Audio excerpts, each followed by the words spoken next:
ബിസ്മില്ലാഹിർ റഹ്മാനിർ റഹീം അൽഹംദുലില്ലാഹി റബ്ബിൽ ആലമീൻ അല്ലാഹുമ്മ സ്വല്ലി അലാ മുഹമ്മദിൻ വഅലാ ആലി സയ്യിദിനാ മുഹമ്മദ്. പ്രിയപ്പെട്ട പഠിതാക്കളെ, SGOU BA അഫ്ളലുൽ ഉലമ രണ്ടാം semester history of Arabic literature എന്ന പുസ്തകത്തിലെ തുടർ ഭാഗങ്ങൾ നമ്മൾ വായിക്കുകയാണ്. അൻ-നസ്റുൽ ജാഹിലി, ജാഹിലിയ ഗദ്യം. ജാഹിലിയ കാലത്തെ ഗദ്യത്തെക്കുറിച്ചാണ് പറയുന്നത്. വായിച്ച് അർത്ഥം പറയുന്നതിന് മുമ്പ് അതിൻ്റെ ആശയം, ആദ്യ വരിയുടെ ആശയം പറയാം. അതായത് കലാം, സംഭാഷണം, അത് രണ്ട് വിധത്തിലാണ് ഉണ്ടാവുക. ഒന്ന് ഗദ്യമായിട്ട് അല്ലെങ്കിൽ പദ്യമായിട്ട്. ഈ സംഭാഷണത്തിൻ്റെ ഒരു ഇനമാണ് ഗദ്യം എന്നാണ് ആദ്യത്തെ വരിയിൽ പറയുന്നത്. അൻ-നസ്റു ഗദ്യം ഹുവ, അത് അഹദു ഖിസ്മയിൽ കലാമി, കലാമിൻ്റെ രണ്ട് ഇനങ്ങളിലെ ഒരു ഇനമാണ്, ഒരു വിഭാഗമാണ് നസ്ർ, ഗദ്യം. ഫൽ കലാമു കുല്ലുഹു, കലാം മൊത്തത്തിൽ ഇമ്മ അൻ തുതമ്മ സിയാഗത്തുഹു ഫി ഖാലിബി ശഅരി, കലാം സംഭാഷണം അത് ഒന്നുകിൽ അൻ തുതമ്മ സിയാഗത്തുഹു, അതിൻ്റെ രൂപീകരണം പൂർത്തീകരിക്കപ്പെടുന്നത് ഫി ഖാലിബി ശഅരി, ഷിഅറിൻ്റെ ശൈലിയിലാണ്, അതായത് പദ്യത്തിൻ്റെ ശൈലിയിൽ. ഖാലിബ് എന്ന് പറഞ്ഞാൽ ഉസ്ലൂബ് എന്ന് പറയാം, അല്ലെങ്കിൽ ഘടനയിൽ എന്ന് പറയാം. പദ്യഘടനയിൽ അല്ലെങ്കിൽ പദ്യത്തിൻ്റെ ശൈലിയിലായിരിക്കും കലാമ്. ഔ അല്ലെങ്കിൽ അൻ യകൂന ഫി ഖാലിബി നസ്രി, നസ്റിൻ്റെ ശൈലിയിൽ, അതായത് ഗദ്യത്തിൻ്റെ ശൈലിയിൽ. അതായത് കലാമ് രണ്ട് ഇനമുണ്ട്, ഒന്ന് ഷിഅറാണ്, മറ്റൊന്ന് നസ്റാണ്. അതായത് നസ്ർ അതുപോലെ ഷിഅർ കലാമിൻ്റെ രണ്ട് ഇനങ്ങളിലെ ഓരോ ഇനങ്ങളാണ്. ഇനി നസ്റിനെ കുറിച്ചാണ് നമ്മൾ സംസാരിക്കുന്നത്, ജാഹിലിയ കാലത്തെ നസ്ർ. അമ്മൻ നസ്റു, അപ്പോൾ നസ്ർ ഗദ്യം, ഫഹു, അത് ഇഹ്ദാ സുവരി തഅബീരിൽ അദബി, സാഹിത്യ ആവിഷ്കാരത്തിൻ്റെ രൂപങ്ങളിൽ ഒന്നാണ്. സാഹിത്യ പ്രകടനത്തിൻ്റെ എന്ന് പറയാം, അല്ലെങ്കിൽ സാഹിത്യാവിഷ്കാരത്തിൻ്റെ രൂപങ്ങളിൽ ഒന്നാണ് ഗദ്യം, സാഹിത്യത്തിൻ്റെ ഒരിനം. കമ അന്നഹു യുഅദ്ദു, അതിനെ എണ്ണപ്പെടുന്നത് പോലെ, ലൗനൻ, ഒരു ഇനമായിട്ട്, മിൻ അൽവാനിൽ കലാം, കലാമിൻ്റെ ഇനങ്ങളിൽപ്പെട്ട ഒരിനമായിട്ട് കൂടി അതിനെ എണ്ണപ്പെടുന്നുണ്ട്. നസ്റിനെ, ഗദ്യത്തെ കലാമിൻ്റെ ഇനങ്ങളിൽ ഒരു ഇനമായിട്ടാണ് അതിനെ എണ്ണപ്പെടുന്നത്. വലാ യുതഖയ്യദു ബിവസ്നിൻ ഔ ബിഖാഫിയത്തിൻ കശ്ശഅരി, സാധാരണ പദ്യത്തിൽ വസ്ന്, കാഫിയ എന്നിവ ഉണ്ടാകും.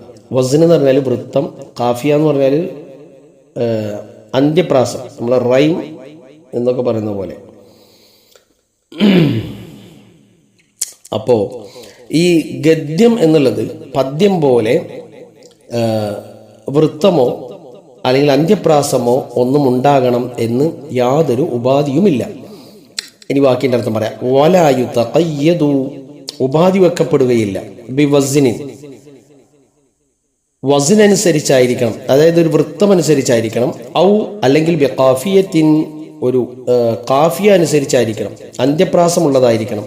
കശ്ശഅരി, പദ്യം പോലെ എന്നൊന്നും ഉപാധി വെക്കപ്പെടുന്നില്ല, ഉപാധി വെക്കപ്പെടുകയില്ല. എന്തിന്? നസ്റിന്. ഇല്ല അന്നഹു, എങ്കിലും അത്, യുഅ്തമദു,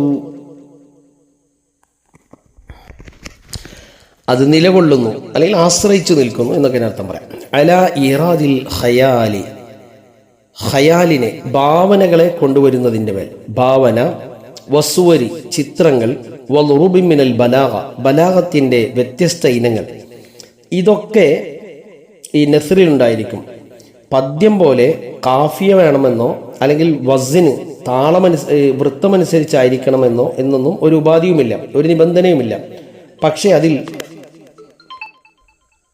ഇല്ലാന്നഹു, എങ്കിലും ഈ ഗദ്യം നസ്ർ യഅ്തമിദു, അത് ആശ്രയിച്ചു നിൽക്കുന്നു അല്ലെങ്കിൽ നിലകൊള്ളുന്നു, അല ഇറാദിൽ ഖയാലി, ഭാവനകളെ കൊണ്ടുവരിക, വസ്സുവർ, ചിത്രങ്ങൾ, വളുറൂബി മിനൽ ബലാഗ, ബലാഗത്തിൻ്റെ വ്യത്യസ്ത ഇനങ്ങളൊക്കെ അതിൽ ഉൾക്കൊള്ളും.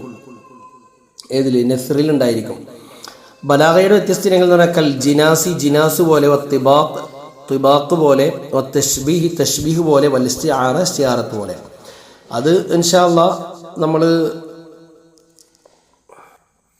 ബലാഗത്തുൽ വാളിഹ ഒക്കെ പഠിക്കുമ്പോൾ ഇതിനെപ്പറ്റി വിശദമായിട്ട് പഠിക്കും.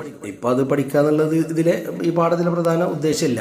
നസ്റിൽ ഗദ്യത്തിൽ എന്തൊക്കെ ഉൾക്കൊള്ളും എന്നുള്ളതാണ് ഇതിൽ. ഖയാല്, സുവറുകൾ, പിന്നെ ബലാഗയുടെ വ്യത്യസ്ത ഇനങ്ങൾ, ജിനാസ് പോലെ, തിബാഖ് പോലെ, തഷ്ബീഹ് പോലെ, ഇസ്തിആറത്ത് പോലെ. എങ്കിലും ഒരു വരി അതുമായി ബന്ധപ്പെട്ട് പറയാം. ജിനാസ് എന്ന് പറഞ്ഞിട്ടുണ്ടെങ്കിൽ നമുക്ക് മനസ്സിലാവുന്ന ഭാഷയിൽ പറഞ്ഞിട്ടുണ്ടെങ്കിൽ ഒരു സെൻറ്റൻസിൽ ഒരുപോലെയുള്ള രണ്ട് പദങ്ങളെ ഉപയോഗിക്കുക. എന്നിട്ട് അതായത് അത് മൊഴിയുമ്പോൾ ലഫ്ളിൽ നുത്തത്തിൽ അത് അതിൻ്റെ ശബ്ദം, അതിൻ്റെ സൗണ്ട് തമ്മിൽ പരസ്പരം തുല്യമായിരിക്കും. സൗത്തുഹുമ മുതശാബിഹുൻ, അത് രണ്ടിൻ്റെയും സൗണ്ട് സാദൃശ്യം ഒരേപോലെ തന്നെയാണ്. എന്നാൽ അതിൻ്റെ മഅനഹുമ മുഖ്തലിഫ്, അതിൻ്റെ അർത്ഥം വ്യത്യാസമുണ്ടെന്ന്. അതായത് പദങ്ങൾ രണ്ടും ഒരേപോലെയാണ്, ഒരേ സെൻറ്റൻസിൽ രണ്ട് പദങ്ങൾ ഉപയോഗിച്ചിരിക്കുന്നു. അതിൻ്റെ ആദ്യത്തെ ഭാഗത്തുള്ള പദത്തിൻ്റെ അർത്ഥം വേറെയാണ്, രണ്ടാമത്തെ ഭാഗത്ത് അതേ പദത്തിൻ്റെ അർത്ഥം തീർത്തും വേറെയാണ് ഉദ്ദേശിക്കപ്പെടുന്നത്. ഉദാഹരണത്തിന് ഖുർആനിലെ ഒരായത്ത്, അഊദു ബില്ലാഹി മിനശ് ശൈത്വാനിർ റജീം, ബിസ്മില്ലാഹിർ റഹ്മാനിർ റഹീം, വയൗമ തഖൂമുസ്സാഅതു യുഖ്സിമുൽ മുജ്രിമൂന മാ ലബിസൂ ഗൈറ സാഅ. ആ ആയത്തിൽ വയൗമ തഖൂമുസ്സാഅതു എന്നുണ്ട്, അസ്സാഅ എന്നൊരു വാക്കുണ്ട്. പിന്നെ യുഖ്സിമുൽ മുജ്രിമൂന മാ ലബിസൂ ഗൈറ സാഅ എന്നൊരു വാക്കുണ്ട്. സൂറത്തുർ റൂമിലെ 55-ാമത്തെ ആയത്താണ്. ഇതിൽ സാഅത്ത് എന്ന് 2 തവണ പറഞ്ഞിട്ടുണ്ട്. കേൾക്കുമ്പോൾ രണ്ടും ഒരേ, അതിൻ്റെ ലഫ്ള് പരസ്പരം തുല്യതയുണ്ട്, സാദൃശ്യമുണ്ട്, ഒരുപോലെയാണ്. അസ്സാഅ സാഅ എന്നാണ്, സാഅത്ത് സാഅത്ത് എന്നാണ്. പക്ഷെ ആദ്യത്തെ സാഅത്ത് കൊണ്ട് ഉദ്ദേശിക്കുന്നത് ഖിയാമത്ത് നാളാണ്. രണ്ടാമത്തെ സാഅത്ത് കൊണ്ട് ഉദ്ദേശിക്കുന്നത് കുറഞ്ഞ സമയം എന്നുള്ളതാണ്, സമയം എന്നർത്ഥത്തിലാണ്. മറ്റേത് ഖിയാമത്ത് നാൾ എന്നർത്ഥത്തിലാണ്. ഉദാഹരണത്തിന് വേണ്ടി പറഞ്ഞതാണ്. ഇതിനെയാണ് ജിനാസ് എന്ന് പറയുന്നത്. ഇത് തന്നെ 2 ഇനങ്ങളുണ്ട്, നമ്മളിപ്പോൾ നമ്മളുടെ വിഷയം അതല്ല. അതുപോലെ തിബാഖ് എന്ന് പറഞ്ഞിട്ടുണ്ടെങ്കിൽ ഒരു പദത്തിൽ തന്നെ വിരുദ്ധ അർത്ഥങ്ങളുള്ള 2 പദങ്ങളെ ഒരുമിച്ച് കൂട്ടുക.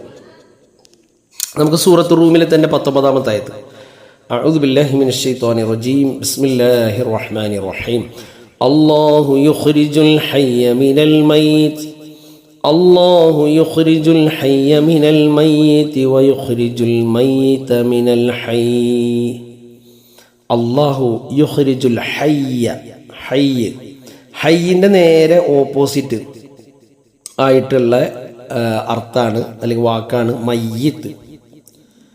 വയുഖ്രിജുൽ മയ്യിത മിനൽ ഹയ്യ്. അപ്പോൾ ഒരേ സെൻറ്റൻസിൽ തന്നെ പരസ്പരം വിരുദ്ധ അർത്ഥങ്ങളായിട്ടുള്ള 2 പദങ്ങളെ ഒരുമിച്ച് കൂട്ടി പറയുന്നതിനാണ് തിബാഖ് എന്ന് പറയാം. ഇതൊക്കെ നസ്റിൽ ഉണ്ടായിരിക്കും എന്ന് പറയണം. പിന്നെ വത്തഷ്ബീഹി വൽ ഇസ്തിആറ, തഷ്ബീഹ് ഇസ്തിആറത്ത് അതൊക്കെ വിശദമായി പഠിക്കണം. നമ്മൾ ഒറ്റ വരിയിൽ പറഞ്ഞാൽ തഷ്ബീഹ് എന്ന് പറഞ്ഞിട്ടുണ്ടെങ്കിൽ, തഷ്ബീഹ് ഇസ്തിആറത്ത് പറഞ്ഞാൽ നമ്മൾ മെറ്റഫർ സിമിലി പറയില്ലേ. ഉദാഹരണം, തഷ്ബീഹ് എന്ന് പറഞ്ഞിട്ടുണ്ടെങ്കിൽ ഇസ്തിആറത്ത് എന്ന് പറഞ്ഞിട്ടുണ്ടെങ്കിൽ മെറ്റഫർ. നമ്മൾ ഉദാഹരണത്തിന് ഇപ്പോൾ സെയ്ദുൻ അസദുൻ എന്ന് പറഞ്ഞു. സെയ്ദുൻ അസദുൻ, സെയ്ദ് ഒരു സിംഹമാണ്. ഹീസ് എ ലയൺ, അവനൊരു സിംഹമാണ് എന്ന് പറയാം. ഇത് നമ്മൾ മെറ്റഫർ എന്നാണ് പറയാം. ഇങ്ങനെ നമ്മൾ ഉപമപ്പെടുത്തുന്നതിനെ നമ്മൾ അങ്ങനെയാണ് സാധാരണ പറയാം. ഇസ്തിആറത്ത് മെറ്റഫർ, ഹീസ് ലയൺ. അതേസമയം ഹീസ് ലൈക്ക് എ ലയൺ, അവനൊരു സിംഹത്തെ പോലെയാണ്. ലൈക്ക് വെച്ചിട്ടോ അല്ലെങ്കിൽ ആസ് വെച്ചിട്ടോ പറയുന്നതിനെ സിമിലി എന്ന് നമ്മൾ പറയും. അതാണ് തഷ്ബീഹ്. അപ്പോൾ ഈ ഇസ്തിആറത്ത് എന്ന് പറഞ്ഞിട്ടുണ്ടെങ്കിൽ മെറ്റഫർ, ഹീസ് എ ലയൺ എന്ന് പറയുന്നത് പോലെ, അല്ലെങ്കിൽ സെയ്ദ് ഈസ് എ ലയൺ, സെയ്ദുൻ അസദുൻ. തഷ്ബീഹ് എന്ന് പറഞ്ഞിട്ടുണ്ടെങ്കിൽ സെയ്ദുൻ കഅസദിൻ, സെയ്ദ് സിംഹത്തെ പോലെയാണ്, സെയ്ദ് ലൈക്ക് എ ലയൺ. എന്ന്. അതാണ് തഷ്ബീഹ്. എനിവേ, അപ്പം ഇതൊക്കെ ഉൾക്കൊള്ളുന്നതാണ് എന്ത് നെസ്ർ എന്ന് പറഞ്ഞാൽ. കാനൽ അറബ് ഖബലൽ ഇസ്ലാമി, ഇസ്ലാമിൻ്റെ മുമ്പ് അറബികളായിരുന്നു ഉമ്മത്തൻ ഉമ്മിയത്തൻ, നിരക്ഷരരായ ജനതയായിരുന്നു. ഗാലിബൻ അധികവും. ലം തൻതശിർ ഫീഹിമുൽ കിതാബ, ലം തൻതശിർ വ്യാപകമായിട്ടുണ്ടായില്ല, ഫീഹിം അവരിൽ അൽ കിതാബത്തു കിതാബത്ത് എഴുത്ത്, അത് അവരിൽ വ്യാപകമായിരുന്നില്ല. ഫകാന അക്സറു ഇഅ്തിമാദിഹിം, അതുകൊണ്ട് തന്നെ അവർ അധികരിച്ചും ആശ്രയിച്ചിരുന്നത് അല്ലെങ്കിൽ നിലകൊണ്ടിരുന്നത് അല ദാക്കിറത്തി, ഓർമ്മയുടെ മേലിലാണ്, ഓർമ്മശക്തി. അപ്പോൾ എഴുത്ത് കിതാബത്ത് എന്ന് പറഞ്ഞ ഒരു രീതി അന്ന് വ്യാപകമായിട്ടുണ്ടായിരുന്നില്ല. അതുകൊണ്ട് തന്നെ പഠിച്ച കാര്യങ്ങളൊക്കെ അവർ ഓർമ്മിച്ചു വെക്കുക എന്നതായിരുന്നു അവരുടെ രീതി. ഖുവ്വത്തു ദാക്കിറ, ഓർമ്മിച്ചു വെക്കാൻ ഏറ്റവും എളുപ്പമുള്ളത് പദ്യങ്ങളാണ് ഗദ്യങ്ങളെക്കാൾ. പദ്യങ്ങളാണ് വേഗത്തിൽ, പാട്ടുകളാണല്ലോ നമുക്ക് വേഗത്തിൽ ഓർമ്മയിൽ നിൽക്കുക.